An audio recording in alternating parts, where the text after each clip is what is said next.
Hi friends, welcome to my YouTube channel. आज हम discuss करेंगे कि थर्मल कंडक्टिविटी किसी भी मटेरियल की क्या होती है। थर्मल कंडक्टिविटी एक हीट एंड मास ट्रांसफ़र का बहुत ही इंपॉर्टेंट टॉपिक है। आइए देखते हैं कि थर्मल कंडक्टिविटी होता क्या है। किसी भी मटेरियल की थर्मल कंडक्टिविटी जो होगी वो हाई तब होती है जब उस मटेरियल के थ्रू ज़्यादा से ज़्यादा हीट का ट्रांसफ़र होता है। ठीक है। थर्मल कंडक्टिविटी जो होती है एक मटेरियल की प्रॉपर्टी होती है जो डिपेंड करती है मटेरियल के स्ट्रक्चर पे, केमिकल कंपोजिशन पे, फिजिकल स्टेट और टेक्सचर पे। और थर्मल कंडक्टिविटी जो होती है वो मटेरियल की मॉइस्चर कंटेंट और मटेरियल की डेंसिटी पे भी डिपेंड करती है और किस ऑपरेटिंग कंडीशन पे प्रेशर और टेम्परेचर है, इस पे भी थर्मल कंडक्टिविटी किसी भी मटेरियल की डिपेंड करती है। ठीक है। Following remarks apply to the thermal conductivity and its variation for different materials and under different conditions. कुछ इंपॉर्टेंट पॉइंट्स हैं थर्मल कंडक्टिविटी के रिलेटेड कि एक मटेरियल जो है considered to be comprise of free electrons and atoms which are bound in a periodic arrangement called lattice. ठीक है। Second point है कि मेटल जो होता है बेस्ट कंडक्टर होता है हीट और इलेक्ट्रिसिटी का, जबकि लिक्विड जो है जनरली पुअर कंडक्टर्स होता है।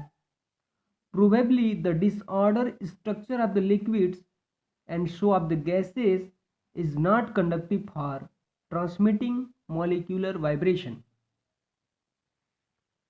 Next point, thermal conductivity is always higher in purest form of the metal, alloying of metal and presence of other impurities causes an appreciable decrease in thermal conductivity। Fourth point पे है कि mechanical forming करते हैं किसी भी metal का। Mechanical forming के अंतर्गत आ जाएगा कि हम उस मेटल का फोर्जिंग करते हैं, ड्राइंग करते हैं, या फिर उस मेटल को बेंड करते हैं। ठीक है।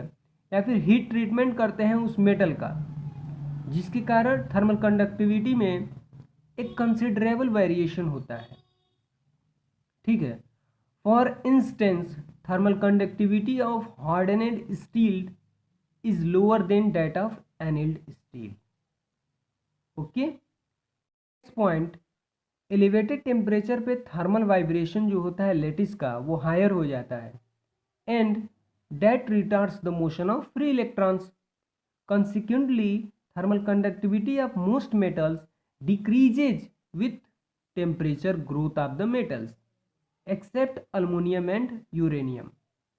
मतलब ये हुआ कि मोस्ट मेटल्स का थर्मल कंडक्टिविटी जो होता है घटते चला जाता है यदि हम अगर हम मेटल का टेम्परेचर बढ़ाते जाएं तो मतलब मेटल का टेम्परेचर अगर बढ़ेगा तो थर्मल कंडक्टिविटी जो होगा मेटल्स का वो घटेगा।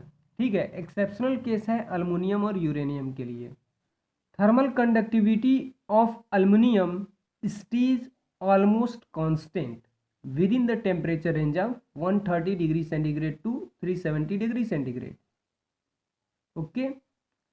Materials with large thermal conductivity are called thermal conductors and those with small thermal conductivity are called thermal insulators. Okay. Low temperature insulation में जो मटेरियल होगा कॉर्क हो जाएगा, रॉक वूल हो जाएगा, ग्लास वूल। ग्लास वूल शायद आप लोग नाम जानते होंगे।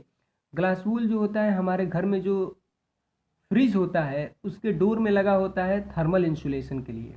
ठीक है, कि बाहर का मतलब सराउंडिंग का जो टेम्परेचर है वो फ्रिज के अंदर ना ट्रांसफ़र हो। ठीक है। मतलब थर्मल इंसुलेशन प्रोवाइड किया जाता है ग्लास वूल का यूज़ करके। Cattle air and thermocouple high temperature insulation such as asbestos, diatomaceous earth, magnesia etc. are used when it is desired to prevent an enclosure at a temperature higher than the ambient temperature from losing heat to its surrounding. Thank you for watching.